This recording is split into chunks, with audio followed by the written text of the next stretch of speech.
Jananandana Yasodanandana Vrajajana Ranjana Yasodanandana Prajanarandana Jamunatira Vanachari Yamunatira Vanachari Jamunatira Vanachari Yamunatira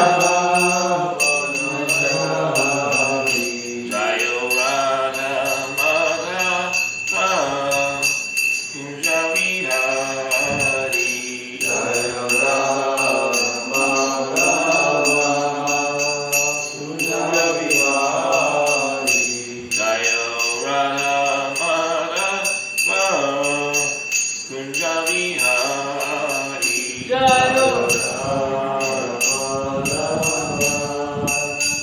Kunja Vihari.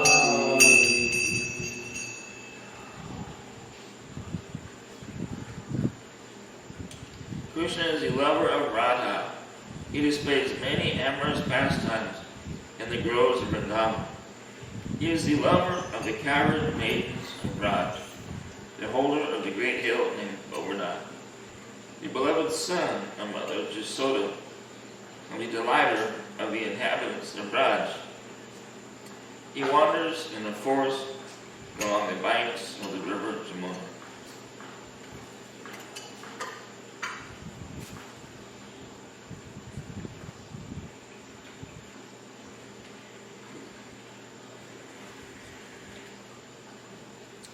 Please repeat. Rayana Namaskritya Aram Chaiva Narottamam Devim Saraswatim Vyasam Tato Dham Udirayat. Please repeat. Before reciting the Srimad Bhagavatam, which is the very means of conquest, one should offer respectful obeisances unto the personality of Godhead, Narayan.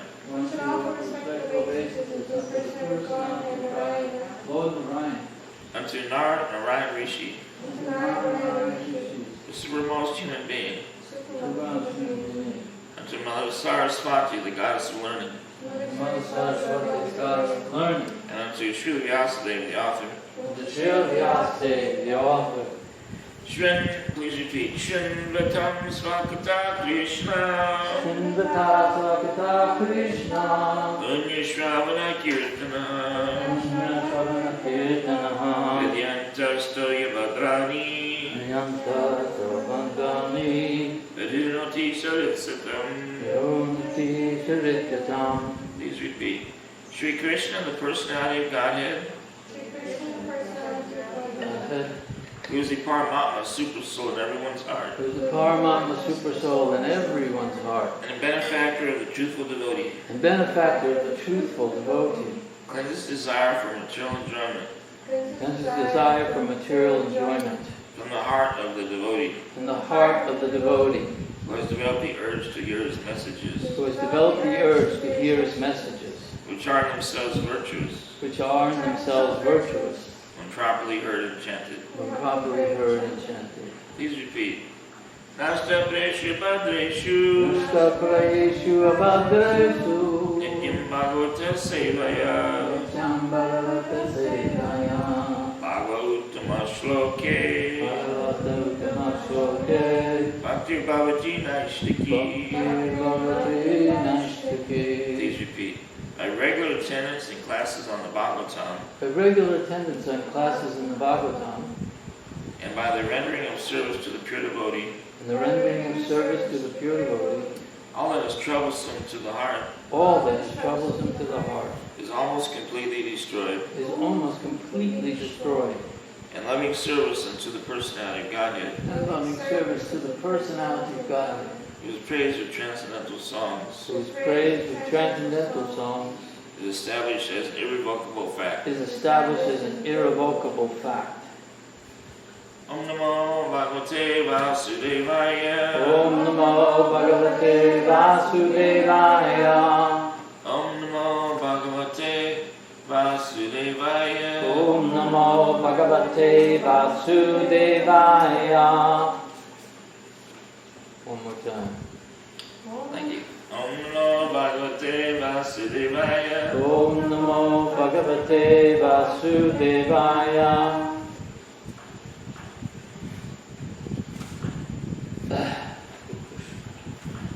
We're reading from the Srimad Bhagavatam, Canto 2, Chapter 10, Text 21.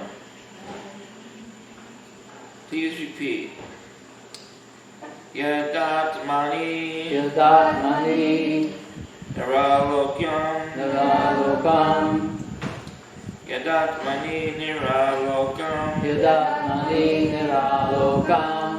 Atmanam Atmanam Cha Cha Didriksataha Didrikshataha. Atmanam Cha Didriksataha Atmanam Cha Didrikshataha.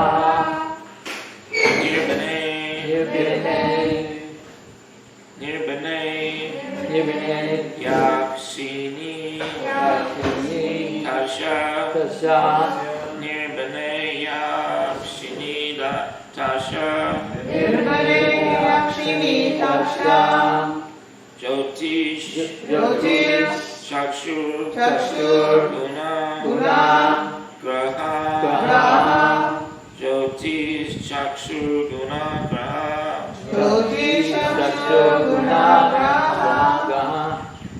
Yadatmani Niralokam Atmanam Chadidrikshataha Nirbane Yaksini Tasha Jyotish Chakshur Gunagraha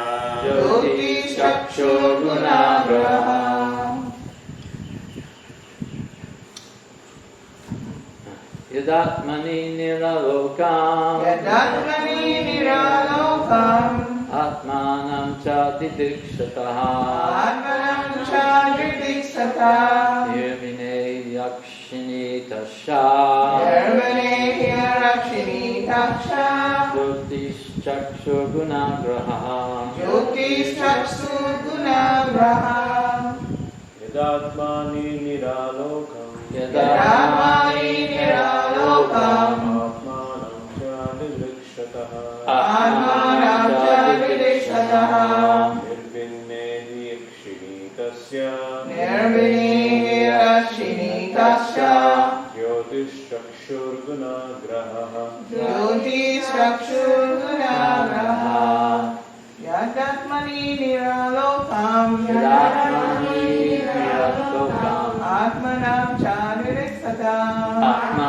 Cha Didrikshataha Nirbane Yakshini Tasya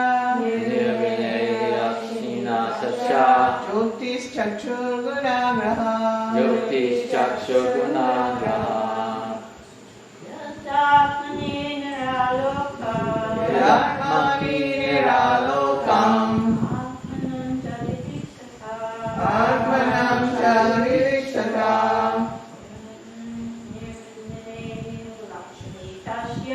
Nirbane Yakshini Tasya Jyotish Chakshur Gunagraha Yadatmani Niralokam Atmanam Cha Didrikshataha Nirbane Yakshini Tasya Jyotish Chakshur Gunagraha Yadatmani Niralokam Atmanam Cha Didrikshataha Nirbane Yakshini Tasya Jyotish Chakshur Gunagraha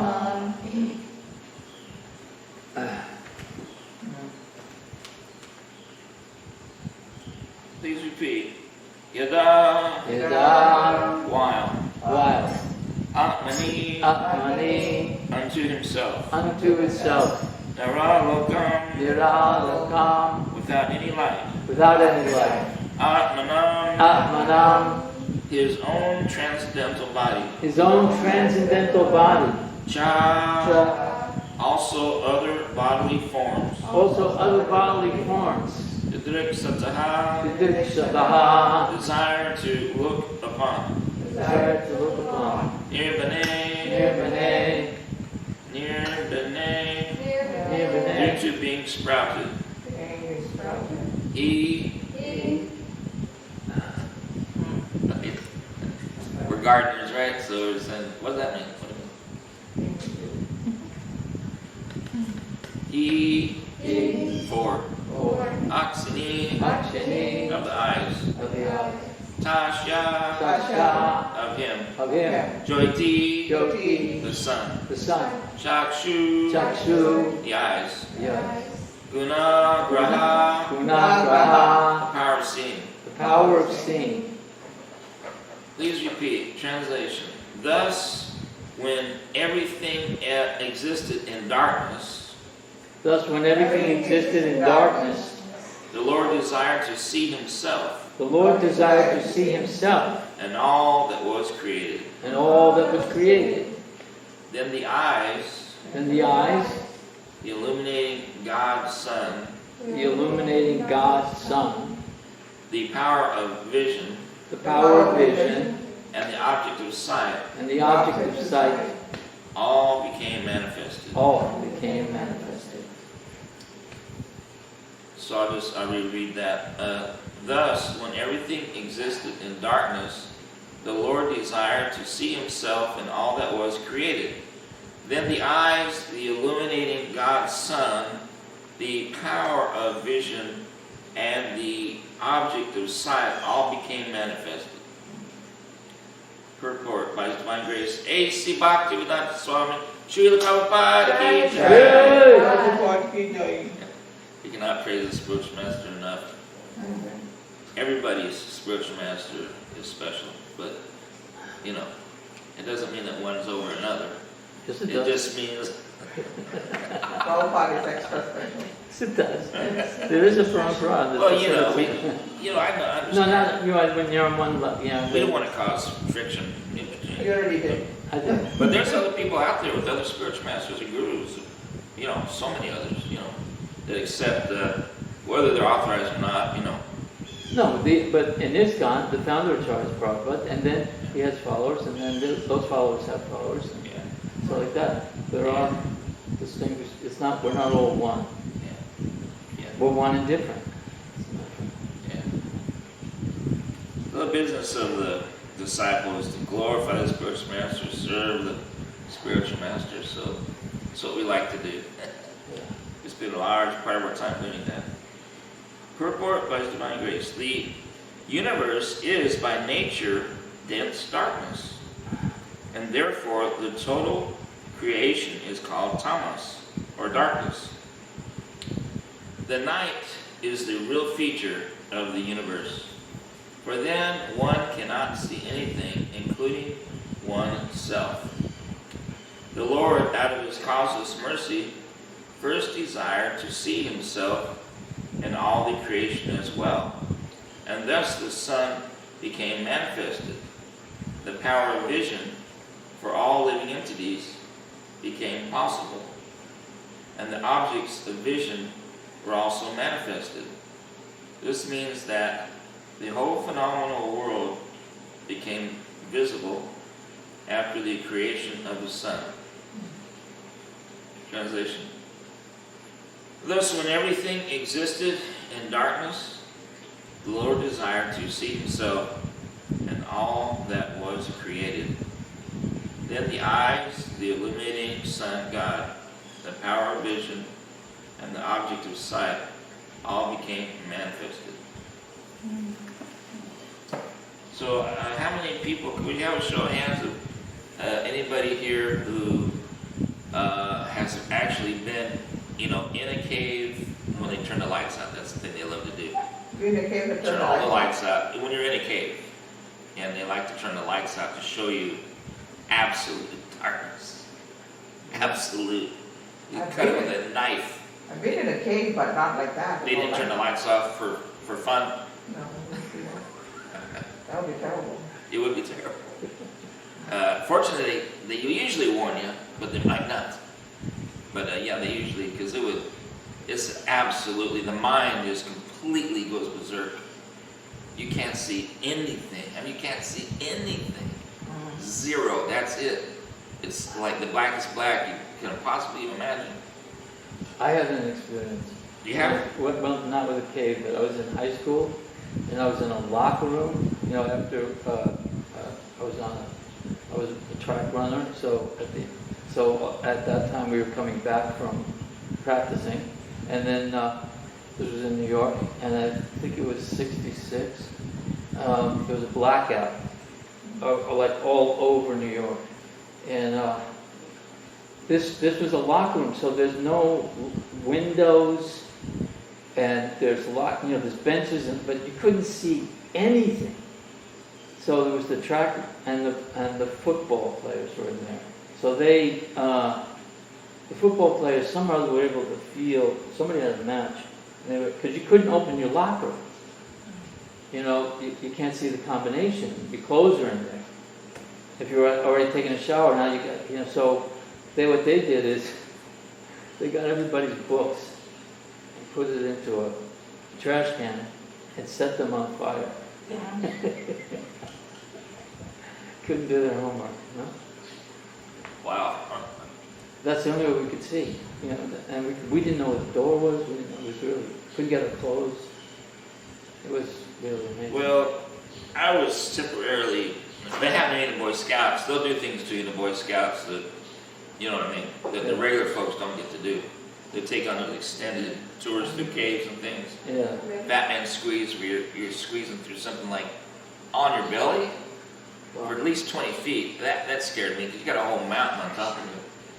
But same time you're in a cave, if they turn the lights up, that's it. Absolute blackness.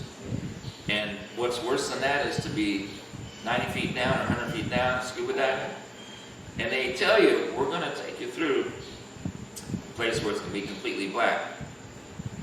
But don't panic, and because eventually you're going to come out on the other side. I was just 16 years old, so anyway, I was going through it, and all of a sudden it got, totally black. And you're way down 100 feet, and if you freak out, it's life and death right there. You're in a cave? Yeah, in water? Yeah, Crystal River down in Florida. Yeah.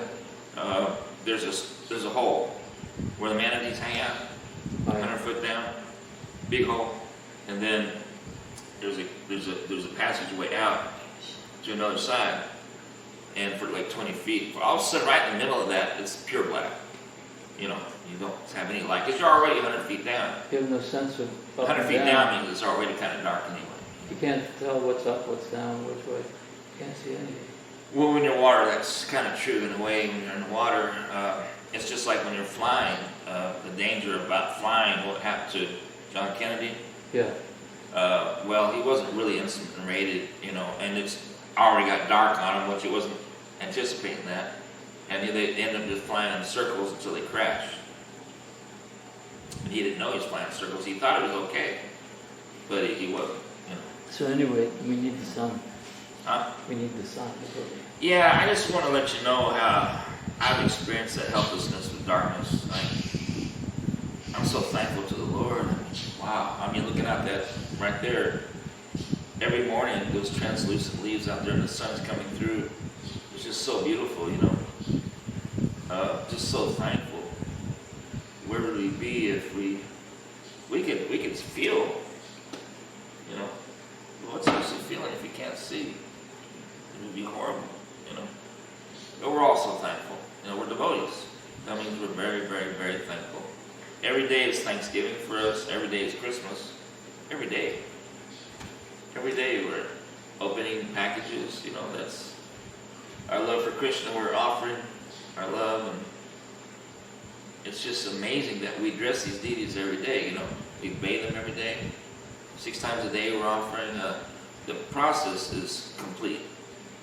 And we must never let Prabhupada down, you know. We have to have how many? 8 brahmanas per temple. Take care of the deities. 8? You can have more for the minimum. You can have more, yeah, minimum, yeah. Yeah. So that's for Radha Krishna? Or? Radha Krishna worship, yeah. Because Prabhupada told me we had these Jagannath, we had already installed quarantine land, and then we had these Jagannath deities from Jagannath Puri for several years in the closet. And I wrote to him and he said, you either install them or put them in the river. Or put them in the river. Yeah. He said, what you need is one Brahmin who would dedicate their life for 1 year, that they'll always serve the deity. If you have one Brahmin who's committed, because it was time, place, circumstance. Oh, that was in the beginning. Yeah. So my wife went, I'll do it. Well, what does that mean for me? Anyway. So the Lord is always in control. You know, Isha Vasha, Isha means the Lord, and Vasha means control. So Isha Vasha is the concept that everything is owned and controlled by the Lord and should be used in His service. And of course, Ishvara means controller.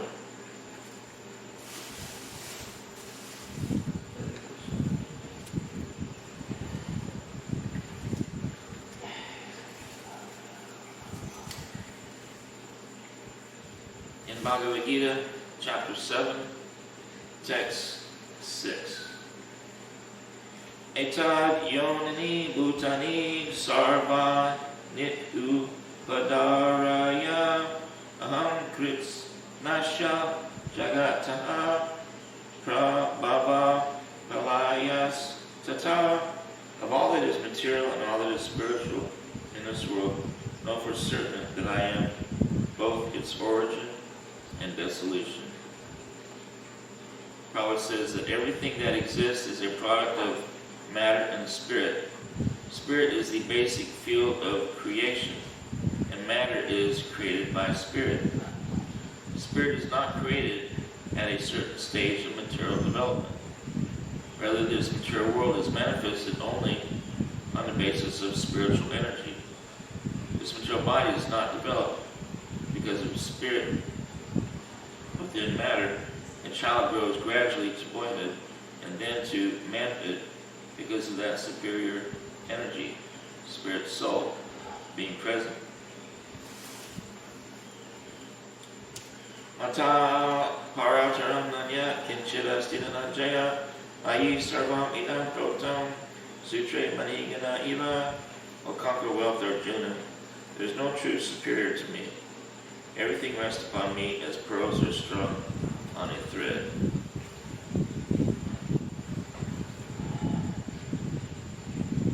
O son of Kunti, I am the taste of water, the light of the sun and the moon. This is a verse I want to point out. Asoham apsakunteya babasmi sashi suryaya pranava sarva vidishu sabda ke Parosham Neshu, the son of Kunti, Arjuna. I am the taste of water, the light of the sun and the moon, the syllable Om and the Vedic mantras. I am the sound in ether and the ability in man. This verse explains how the Lord is all-pervasive by His diverse material and spiritual energies. The Supreme Lord can be preliminarily perceived by His different energies, and in this way He is realized impersonally. As the demigod, and the sun is a person and is perceived by His all-pervading energy. The sunshine, similarly, the Lord, although in His eternal abode, is perceived by His all-pervading diffusive energies. The taste of water is the active principle of water. No one likes to drink seawater because the pure taste of water is mixed with salt. Attraction for water depends on the purity of the taste. and this pure taste is one of the energies of the Lord. The impersonalist perceives the presence of the Lord in water by its taste, and the personalist also glorifies the Lord for its kindly supplying water to quench man's thirst. That is the way of perceiving the Supreme. Practically speaking, there is no conflict between personalism and impersonalism. One who knows God knows that the impersonal conception and the personal conception are simultaneously present in everything, and that there is no contradiction. Therefore, Lord Chaitanya established his sublime doctrine, Achincha Beta Beta Tattva, simultaneously one and different. The light of the sun and the moon is also originally emanating from the Brahmajyoti, which is the impersonal effulgence of the Lord. Similarly, pranava, or the Omkar, transcendental sound used in the beginning of every Vedic hymn to address the Supreme Lord, also emanates from him. Because the impersonalists are very much afraid of addressing the Supreme Lord Krishna by his innumerable names, they prefer to vibrate the transcendental sound Omkara, but they do not realize that Omkara is the sound representation of Krishna. The jurisdiction of Krishna consciousness extends everywhere, and one who knows Krishna consciousness is blessed. Those who do not know Krishna are in illusion, and so knowledge of Krishna is liberation. Ignorance of him is bondage. Krishna says that I am the original fragrance of the earth, and I am the heat and fire. I am the life of all that lives, and I am the penances of all ascetics. O son of Kunti, know that I am the original seed of all existences, the intelligence of the intelligent, and the prowess of all powerful men.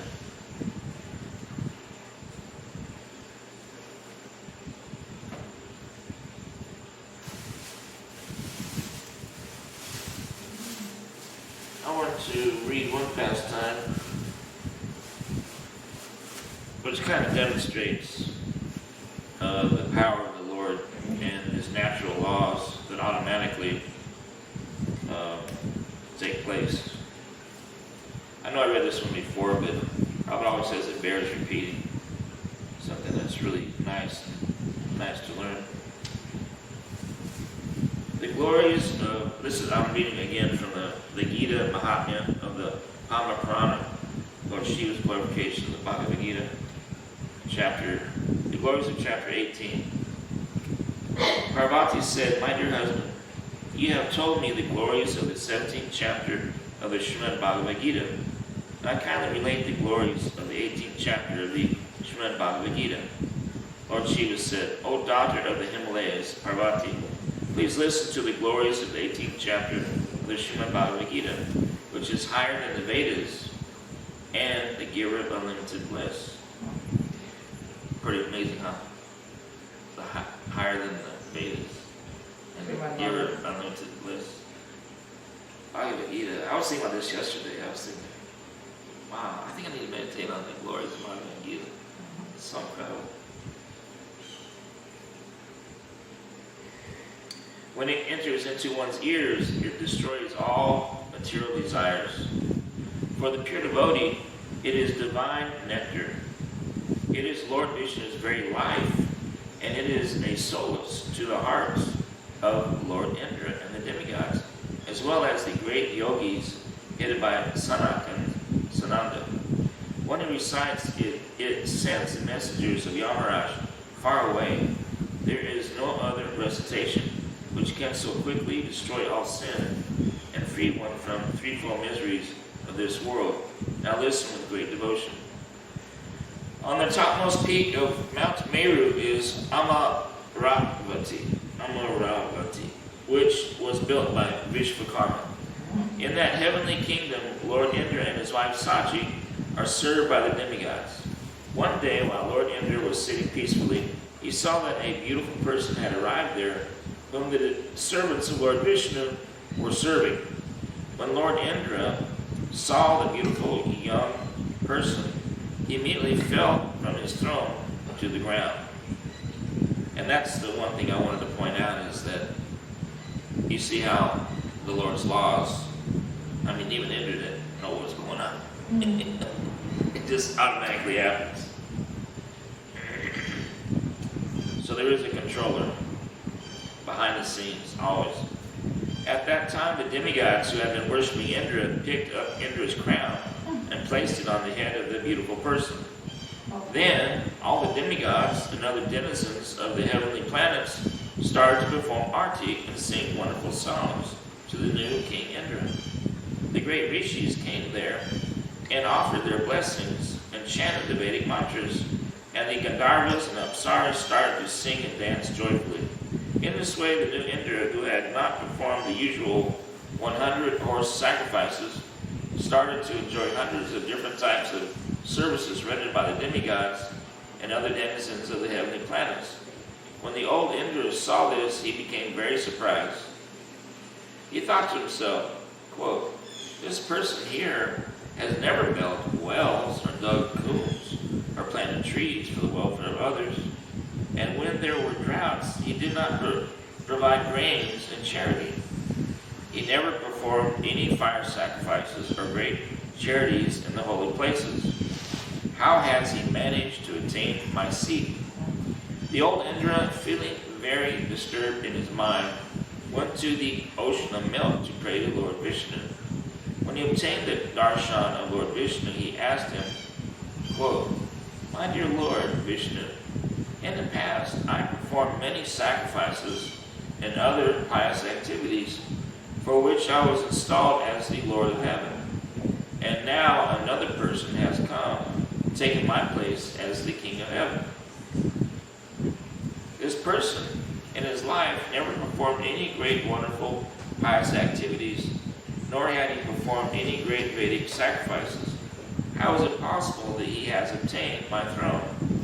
Lord Vishnu said, "My dear Indra, that great soul has daily performed the recitation of the 18th chapter of the Srimad Bhagavad Gita.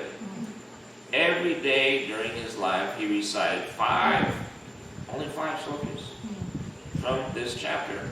And because of that activity, he has attained the results of all sorts of pious activities and yajnas, and after enjoying for so many years as the King of Heaven, he will attain my personal abode. If you perform the same activity of reciting the 18th chapter of the Srimad Bhagavad Gita, you will also attain my divine abode." I mean, that might mean he does 5, and the next day he does 5, the next day he does 5 different ones. Maybe. It might be the same ones, but it seems to me he would probably do the whole chapter. After hearing Lord Vishnu's words, Lord Indra took the form of a Brahmana and went to the bank of the Godavari River, where he saw the town of Kalagrani, which is very sacred. At that place, the Supreme Lord, in his form known as Kaleshva, resides.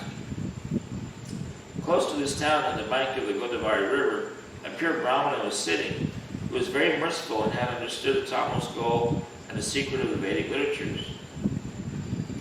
Daily he would sit at that spot and recite the shlokas of the 18th chapter of the Srimad Bhagavad Gita.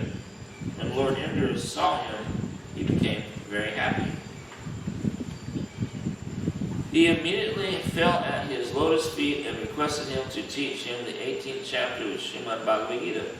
Lord Indra then practiced the recitation of the 18th chapter of the Srimad Bhagavad Gita for some time, and he attained the topmost place of Vishnu Loka. When he attained that place, he realized that the pleasure he had enjoyed as King Indra, along with the demigods, was nothing in comparison.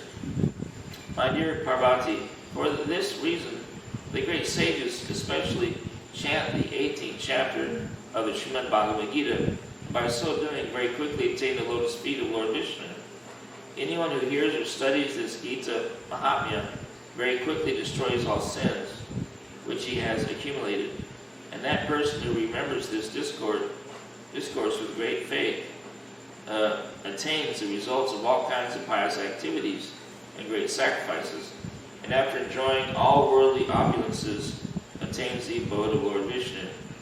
Thus sends the glories of the Srimad Bhagavad Gita as spoken by Lord Shiva to his wife, Parvati Devi.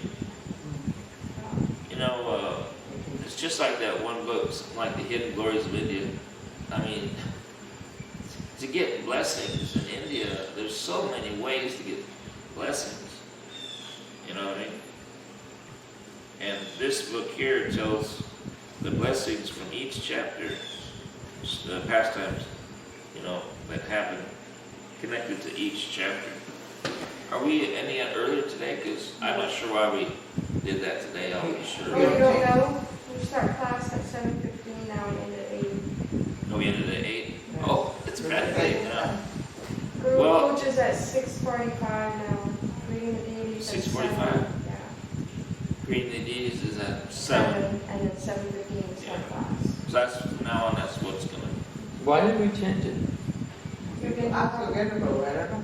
He said something very contradictory in the minutes we saw. He said he's trying to accommodate the garden people. Garden people are never here anyway. So they changed it because of the garden food. But I don't understand that. There was also some talk about, well, never, I won't talk about that. He wanted to change it to 6 o'clock. The CFP talked him out of it. He wants it at 6 o'clock, the class. I wasn't paying, I didn't stay for most of the meeting. I don't know. I think he's also upset that last time you see they all run to the kitchen for breakfast and then They're not coming anyway. and then they don't come back, you know. They're not coming anyway. Yeah, some will, but maybe they don't know the new schedule. We don't know what's going on. I don't know. Well, how's it working so far? It was good the last few days, but then some people changed their schedule or something. I don't know what they're doing. You know, I just wanted to say something about benedictions. If you think about it, you know, the entire Srimad Bhagavatam, our process is the science of benedictions. I mean, you could, every pastime, and if you read this story on a Sunday, after this, you know, the Dhruva Maharaj one, there's so many benedictions, and then Krishna Maharaj, all the benedictions, but then ultimately, it's more than that. It's purifying us. The real benediction is that we actually reawaken to who we are and become ourselves again. And there's nothing better than that. Right now, we don't see ourselves. We don't know who we are. What comes to my mind, what you're saying like that, was I was thinking when he was talking about how he's in a cave under the water, Yeah. how it was totally wrong. And Prabhupada would give that analogy in terms of if we try to be in the air in an airplane, or if we try to be under the water, we're not going to feel comfortable. We're not going to feel like this is satisfied because we're not understanding. We're not, you know, the body that we have a certain responsibility in our human life to become satisfied and to serve. And that thing came to my mind when I was reading today in Prabhupada Meditation book how when Prabhupada explains like a typewriter, it goes cat, cat, cat. And if you take it to the hellish or down to the heaven, it's going to do the same thing, cat, cat, cat. So in the same way, the human being is meant to serve. And if he's not serving the Supreme Lord, then he'll be serving his family, nation, society. In that way, it's not satisfied, like I was explaining before. If you try to give a fish, take him out of the water, have some of this, have some of that. You know, he won't become satisfied. He needs his natural environment. Just like the sun, when the sun comes, like explaining, and all these things are manifesting. But if the sun is no longer there, then if you're in a cave underneath, animal, fish, anyone, humans, anyone, they lose their eyesight, they lose the pigment in their skin, they lose so many. And of course, we need the sun for the health of our body anyway. You know, what vitamin D, I think. Yeah. So it's like it can go back in reverse as well without the sun. So didn't Prabhupada say that a lot with the eyes? If you don't have the sun, then what's the use of the eyes? Because they won't be able to, they're talking about, oh, they can see this and see that, and there's like the scientists, you know, but they don't even have perfect sense of the sight or something. You know, but there's a movement in the world, but and in the United States, especially in North America, because there's no place where there's very few places anyway where you're not at night affected by artificial light. Therefore, you know, for people that appreciate being able to look up at the sky and see all the planets, You want something, Prabhu? No. you can't. Thank you for coming. With all the artificial light, you can't see, you know, and but except for maybe when you're out on the ocean, then you see the whole sky illuminated, and you know, on all these. But with all the artificial light at night, you don't really appreciate just how beautiful the universe is, but also how dark it is. Yeah.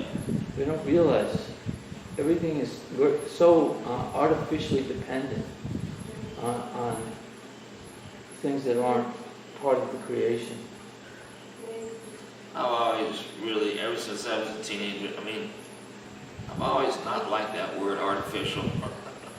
No? You know what I mean? Because of artificial, like fertilizers, they killed off the topsoil, like in India. Yeah. Artificial chemicals, and artificial this, artificial that. You know. But of course, this artificial lighting, I like that. You know, illumination. We can do activities at night. You know. Yeah. We can read too. You know. Some of it is good if you can use in Krishna service. Sure. Hare Krishna, Prabhuji. Jai Hari Bol. Thank you very much. Thank you very much, Prabhuji. Voices civil devotees, Jai Hari Prabhu, Bol, Hare Shri Krishna. Shri Shri Ki Shri Jai. Protection, Ki Jai. Jai.